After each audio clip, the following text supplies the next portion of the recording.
কেতিয়াবা কেতিয়াবা আপোনজনৰ ইচ্ছা পূৰণ কৰিবলৈ গৈ আমি নিজৰ সপোনবিলাক ভাঙি পেলাবলগীয়া হয়। আমাৰ ভাগ্যই আমাক এনেকুৱা ৰাস্তালৈ আনে য'ত আমি একেবাৰে চলিবলৈ নিবিচাৰোঁ, কিন্তু আমাৰ কপালত যি লিখা থাকে সেয়াই হয়। কেতিয়াবা কেতিয়াবা এনেকুৱা লাগে যেন এই সম্পৰ্কবিলাক ভাঙি চিঙি বহুত দূৰলৈ গুচি যাওঁ। কিন্তু যিসকল লোকে নিজৰ সম্পৰ্কবিলাকক বহুত ভাল পায়, দুখ কষ্টও তেওঁলোকেই পায়। মোৰ নাম মানসী আৰু মই বিহাৰৰ এখন সৰু গাঁৱত বাস কৰোঁ। আমাৰ গাঁৱত ছোৱালীবিলাকৰ বিয়া সময়তকৈ আগতেই কৰাই দিয়ে। ছোৱালীবিলাকৰ সপোন ইচ্ছা সকলো শেষ কৰি দিয়া হয়। মই ঘৰৰ সকলোতকৈ সৰু ছোৱালী আছিলোঁ। মই মা দেউতাৰ সকলো কথাই শুনিছিলোঁ, কিন্তু মোৰ ডাঙৰ বাজনী তাইৰ ইচ্ছা সপোন বহুত ডাঙৰ আছিল। মুম্বাইৰ দৰে চহৰলৈ গৈ মডেলিং কৰিবলৈ বিচাৰিছিল, কিন্তু আমাৰ এই সৰু গাঁওখনত সেইবিলাক অনুমতি একেবাৰে নাছিল। সেইকাৰণে মোৰ মা দেউতাই সৰুৰে পৰা তাইক বহুত বুজাবলৈ চেষ্টা কৰিছিল, কিন্তু যিমানেই আমি ডাঙৰ হৈ আহিলোঁ সিমানেই বাৰ ইচ্ছাবিলাক বাঢ়ি গৈ থাকিল। তাই নিজৰ সপোন পূৰণ কৰিবলৈ বিচাৰিছিল। আমি এটা মধ্যবিত্ত পৰিয়ালৰ লোক আছিলোঁ।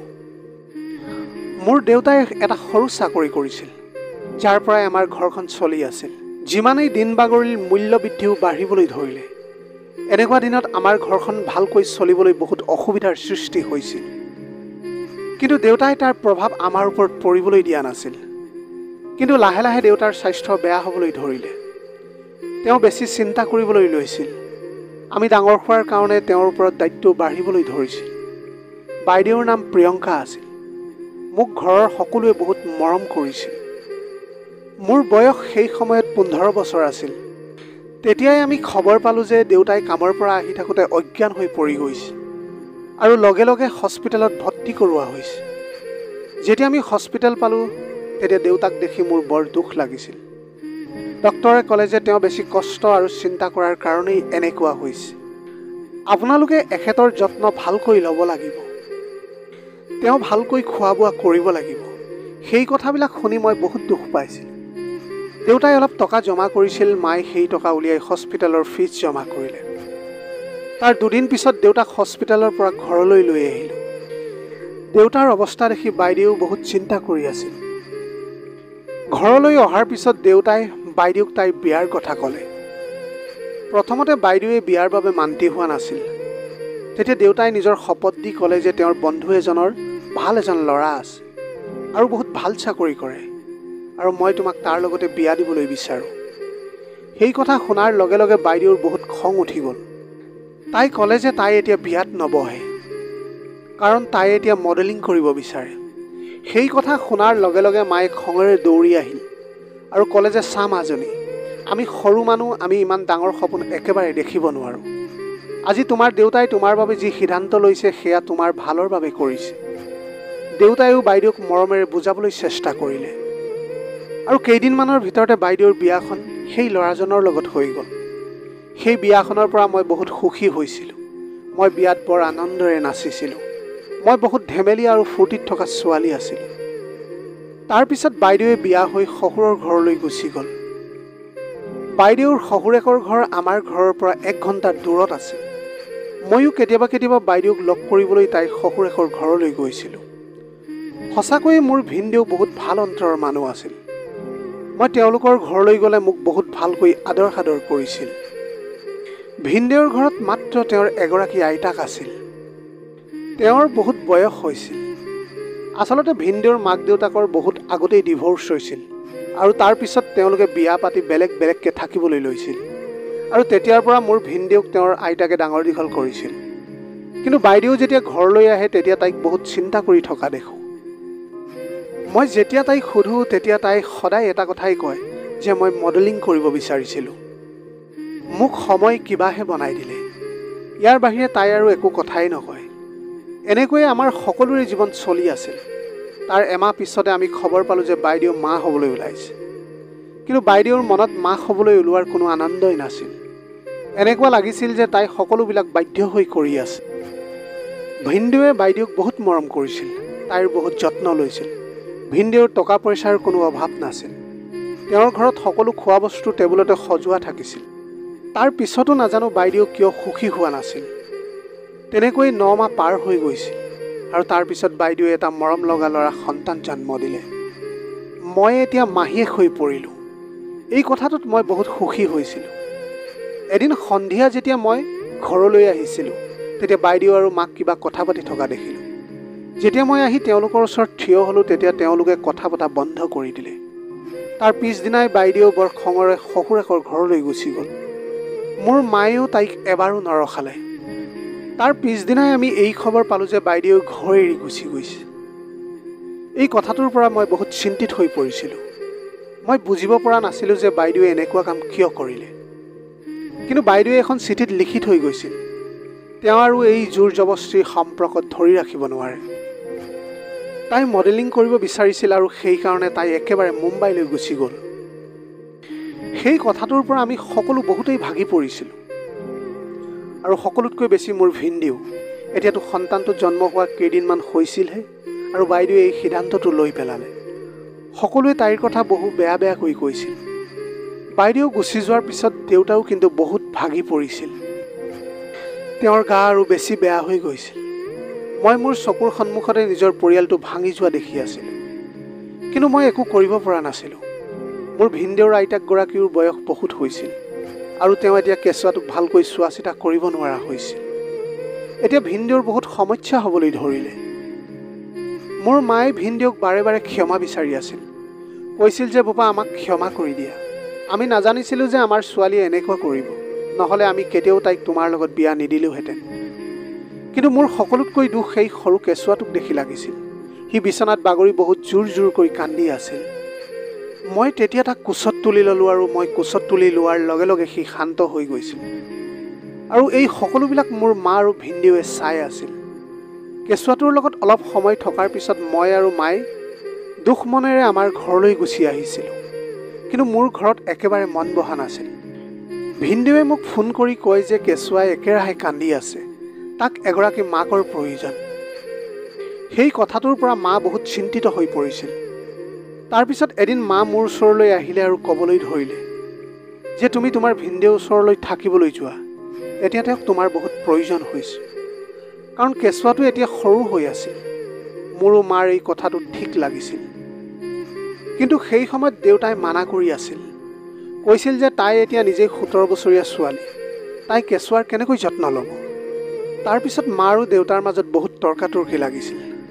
মই তেওঁলোকক শান্ত কৰিবলৈ কৈছিলোঁ যে দেউতা, মই তালৈ যাবলৈ সাজু আছোঁ আৰু এনেও মই সেই কেঁচুৱাটোক এনেকৈ অকলে এৰিব নোৱাৰোঁ।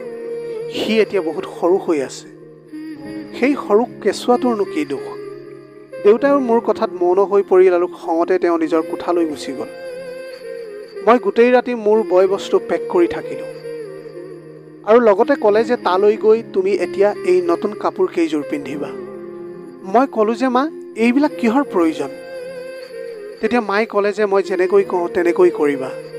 ময়ো মনে মনে মাৰ কথা মানি ল'লোঁ আৰু পিছদিনাই মই ভিনদেউৰ ঘৰলৈ বুলি ওলালোঁ। যেতিয়াই মই ভিনদেউৰ ঘৰত সোমালোঁ, তেতিয়াই মই কেঁচুৱাটোৱে বহুত জোৰ জোৰকৈ কান্দি থকা শব্দ শুনিবলৈ পালোঁ। ভিনদেউৱে তাক কোচত লৈ শান্ত কৰিবলৈ চেষ্টা কৰি আছিল, কিন্তু সি একেবাৰে শান্ত হোৱা নাছিল। মই যেতিয়াই তাক মোৰ কোচত ল'লোঁ, তেতিয়াই সি মোক দেখাৰ লগে লগে শান্ত হৈ গ'ল আৰু হাঁহিবলৈ ধৰিলে। সেয়া দেখি ভিনদেউৱে ক'বলৈ ধৰিলে, সঁচাকৈ তোমাৰ হাতত যাদু আছে দেই। তুমি হাত দিয়াৰ লগে লগে সি শান্ত হৈ গ'ল। মই কিমান দেৰিৰ পৰা তাক শান্ত কৰিবলৈ চেষ্টা কৰি আছিলোঁ।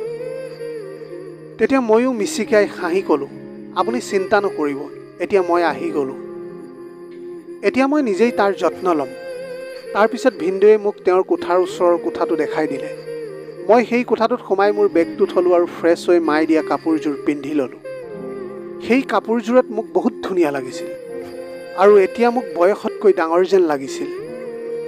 সেয়া দেখি মোৰ নিজৰো বহুত ভাল লাগিছিল। তাৰপিছত মই কেঁচুৱাৰ ওচৰলৈ গ'লোঁ আৰু তাক অলপ সময় দিবলৈ ধৰিলোঁ। এতিয়া ঘৰখনৰ পৰিৱেশ বহুত ভাল হৈ গৈছিল। কিন্তু যেতিয়াই ৰাতি ভিনদেউ আহিছিল, তেতিয়া তেওঁ বহুত দুখ মনেৰে আহিছিল। মই তেতিয়া বুজিবলৈ দেৰি নালাগিছিল যে তেওঁ বাইদেউলৈ মনত পৰি গৈছে। তেওঁ বাইদেউক বহুত ভাল পাইছিল। মই ভিনদেউৰ দুখ একেবাৰে চাই থাকিব নোৱাৰা হৈছিলোঁ। বাইদেৱে যি কৰিছিল সেয়া বহুতেই বেয়া কাম কৰিছিল। কেইদিনমান পিছত মায়েও আমাৰ লগত থাকিবলৈ ধৰিলে আৰু ক'লে যে এতিয়া কেঁচুৱাটো বহুত সৰু হৈ আছে, এতিয়া অকলে তুমি তাক চোৱা চিতা কৰিব নোৱাৰা। মাৰ কথাটো মোৰ ঠিকেই লাগিছিল, কাৰণ মই ইয়াৰ আগতে কেতিয়াও এনেকৈ কেঁচুৱা চোৱা চিতা কৰি পোৱা নাছিলোঁ। এতিয়া এই ধৰণে কেতিয়াবা মায়ে কেঁচুৱাটো চোৱা চিতা কৰিছিল আৰু কেতিয়াবা মই চোৱা চিতা কৰিছিলোঁ। কিন্তু এতিয়া মায়ে ভিনদেউৰ লগত সপ্তাহত এদিন বাহিৰলৈ ওলাই গৈছিল আৰু মোৰ কাৰণে সদায় নতুন নতুন কাপোৰ লৈ আহিছিল। মই মাক মানা কৰি কৈছিলোঁ যে মোক এতিয়া এইবিলাকৰ প্ৰয়োজন নাই। তেতিয়া মায়ে মোৰ ফালে খঙেৰে চাবলৈ ধৰে আৰু তাৰ পিছত মই মনে মনে থাকোঁ। কিন্তু ৰাতি হ'লে সদায় এটা অদ্ভুত কাণ্ড হ'বলৈ ধৰে। মায়ে সদায় মোৰ হাতত এগিলাচ গৰম গাখীৰ দিয়ে আৰু ভিনদেউৰ কোঠালৈ পঠিয়াই দিয়ে আৰু কয় যে তোমাৰ ভিনদেউক সময় দিয়া। তোমাৰ বাইদেউ যোৱাৰ পিছত তেওঁ বহুতেই দুখী হৈ গৈছে। ময়ো কথাটো মানি ল'লোঁ আৰু কোঠাত সোমাই দেখিলোঁ যে ভিনদেউৱে বিচনাৰ ওচৰত বহি বহুত কান্দি আছিল আৰু মোক দেখাৰ লগে লগে তেওঁ নিজৰ চকু পানী মচি ল'লে। তেতিয়াই তেওঁ থিয় হৈ উঠি গ'ল আৰু ক'লে, মানসী, তুমি ইয়ালৈ কিয় আহিছা? তেতিয়া মই ক'লোঁ যে মই আপোনাৰ কাৰণে গৰম গাখীৰ লৈ আহিছিলোঁ। তাৰপিছত তেওঁ গাখীৰৰ গিলাচটো হাতত ল'লে আৰু তাৰপিছত আমি বহি কথা পাতিবলৈ ধৰিলোঁ। আজি বহুত দিনৰ পিছত ভিনদেউৱে এনেকৈ কথা পতা দেখিছিলোঁ। কাৰণ যেতিয়াৰ পৰা বাইদেৱে এনেকৈ এৰি গৈছিল তেতিয়াৰ পৰা ভিনদেউৱে কাৰোৰে লগত অন্তৰ খুলি কথা পতা দেখা নাছিলোঁ। যেতিয়া ৰাতিপুৱা হ'ল তেতিয়া মই মাকো ভিনদেউৰ কথা ক'লোঁ। মায়েও শুনি বৰ দুখ পাইছিল আৰু কৈছিল যে এতিয়া মাত্ৰ তোমাৰ ভিনদেউক তোমাৰ প্ৰয়োজন। তুমিয়ে তোমাৰ ভিনদেউৰ দুখ দূৰ কৰিব পাৰিবা। ভিনদেউৰ লগত সদায় ফুৰিবলৈ যাবা আৰু তেওঁক সদায় হহুৱাবলৈ চেষ্টা কৰিবা। মাৰ কথাখিনি শুনি মোৰ ঠিকেই লাগিছিল। মায়ে ক'লে যে কেঁচুৱাৰ দায়িত্ব এতিয়া মই নিজেই ল'ম। এতিয়া মাৰ কথা মতে মই সন্ধিয়া ভিনদেউৰ লগত ফুৰিবলৈ ওলাই যাওঁ। মই তেওঁৰ মন ভাল লগাবলৈ সম্পূৰ্ণ চেষ্টা কৰিছিলোঁ। এনেকৈ বহু সময় পাৰ হৈ গৈ থাকিল। এতিয়া ভিনদেউ আগৰ তুলনাত বহুতেই ঠিক হৈ উঠিছে। এই সকলোবিলাক দেখি মই অত্যন্ত সুখী হৈ পৰিছিলোঁ। মই আপোনজনৰ দুখ সহ্য কৰিব নোৱাৰিছিলোঁ। ভিনদেউৱে এতিয়া নিজেই মোৰ লগত কথা পাতিবলৈ আৰম্ভ কৰি দিছিল।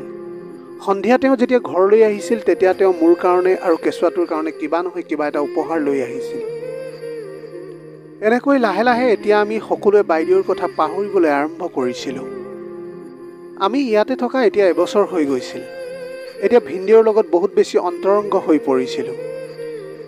এদিন ভিনদেউৱে মোক ক'লে যে আজি ৰাতি তেওঁ মোক ক'ৰবালৈ লৈ যাব। মোক ভালকৈ সাজু হৈ থাকিব ক'লে। ময়ো ভিনদেউৰ কথাত হ'ব বুলি ক'লোঁ। সন্ধিয়া সময়ত ভিনদেউৱে মোক বহুত ডাঙৰ এখন হোটেললৈ লৈ গ'ল।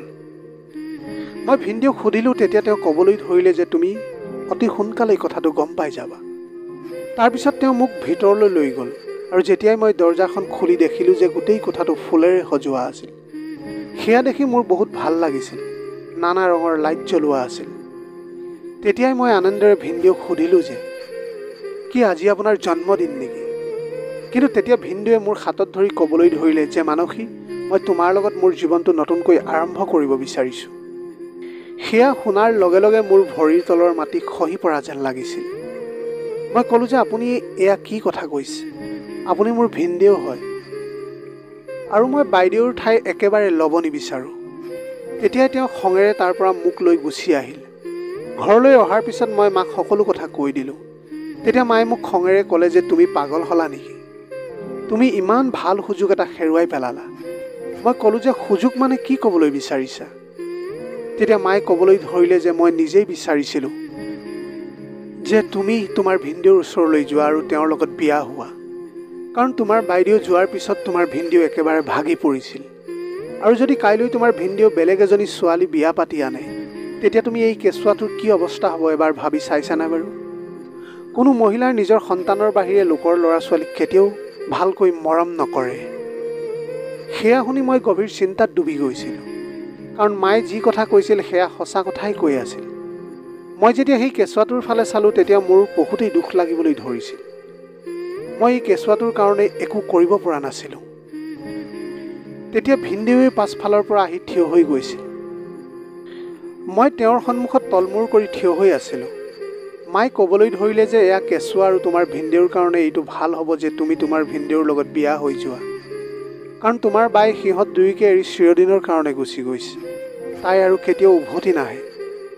যদি তুমি অমান্তি হোৱা তেনেহ'লে এই কেঁচুৱাটিৰ জীৱনত বহু বেয়া প্ৰভাৱ পৰিব।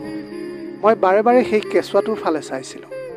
তাৰপিছত বহুত সময় ভবাৰ পিছত মই বিয়াৰ কাৰণে মান্তি হৈছিলোঁ। এই কথাটো মোৰ বাহিৰে সকলোৱে সুখী হৈ পৰিছিল। তাৰ দুদিন পিছতে সাধাৰণভাৱে মোৰ আৰু ভিনদেউৰ মাজত বিয়াখন হৈ গ'ল। এতিয়া ভিনদেউ মোৰ স্বামী হৈ গৈছিল। ফুলশয্যাৰ নিশা মই তেওঁৰ কোঠাত বহিও তেওঁলৈ অপেক্ষা কৰি আছিলোঁ। মোৰ ভিতৰি ভিতৰি বহুত ভয় লাগি আছিল। শুবলৈ ল'লে। তেতিয়া ভিনদেউ কোঠালৈ সোমাই আহিলে, কিন্তু আজি তেওঁ মোৰ লগত কোনো ধৰণৰ কথা নাপাতিলে। বৰঞ্চ তেওঁ বিচনাৰ পৰা গাৰুটো লৈ চোফাত গৈ শুবলৈ ল'লে। মই সেয়া দেখি আচৰিত হৈ পৰিছিলোঁ। তেতিয়া ময়ো মনে মনে বিচনাত বাগৰি দিলোঁ। দ্বিতীয় দিনাৰ পৰা মই ঘৰৰ সকলো দায়িত্ব নিজেই ল'বলৈ আৰম্ভ কৰি দিছিলোঁ। তাৰপিছত ঘৰখন বহুত ভালকৈ চম্ভালি লৈছিলোঁ আৰু লগতে কেঁচুৱাটো। লাহে লাহে কেঁচুৱাটোৰ প্ৰতি মোৰ মৰম বাঢ়িবলৈ ধৰিলে। এতিয়া মোৰ স্বামীয়ে মোৰ আৰু কেঁচুৱাটোৰ বহুত ভালকৈ দায়িত্ব পালন কৰি আহিছিল। যেতিয়া মোৰ গা বেয়া হয় তেতিয়া তেওঁ মোৰ দিনে ৰাতিয়ে যত্ন লৈছিল। সেয়া দেখি মোৰ স্বামীৰ প্ৰতি ভালপোৱা বহুতেই বাঢ়ি গৈছিল। লাহে লাহে আমি ইজনে সিজনৰ ওচৰ চাপি আহিছিলোঁ। তাৰপিছত আমি সেই সকলোবিলাক কৰিলোঁ যি স্বামী স্ত্ৰীয়ে কৰে। এতিয়া মই মোৰ জীৱনত বহুত সুখী হৈ পৰিছিলোঁ। মই মোৰ স্বামীৰ লগত থকা 2 বছৰ পাৰ হৈ গৈছিল। আমাৰ গোটেই পৰিয়ালটো বহুতেই সুখত আছিলোঁ। এদিন আমি হাঁহি ফূৰ্তিৰে ড্ৰয়িং ৰুমত বহি চাহ খাই আছিলোঁ। তেতিয়াই ঘৰৰ দৰজাৰ বেল বাজিলে। যেতিয়া মোৰ স্বামীয়ে গৈ দৰজাখন খুলিলে তেতিয়া সন্মুখত থিয় হৈ থকা লোকজনক দেখি মোৰ চকু কঁপালত উঠিল। কাৰণ সেয়া আন কোনো নহয়, সেয়া মোৰ বা আছিল, যিয়ে বহু বছৰ আগতে সকলো এৰি ঘৰৰ পৰা গুচি গৈছিল। এয়াই আছিল আজি কাহিনীটোৰ ভাগ। যদি চাই ভাল লাগিল তেনেহ'লে লগৰ বন্ধু বান্ধৱীসকলৰ মাজত শ্বেয়াৰ কৰিবলৈ নাপাহৰিব। আপোনালোকৰ গোটেই জীৱনটো হাঁহিৰে উপচি পৰক।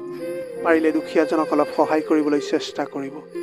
আপোনালোকৰ অকণমান সঁহাৰিয়ে যদি কোনোবা এজন দুখীয়াৰ জীৱনটো সলনি কৰিব পাৰে, তাতকৈ পুণ্যৰ কাম আৰু এই পৃথিৱীত একোৱেই হ'ব নোৱাৰে।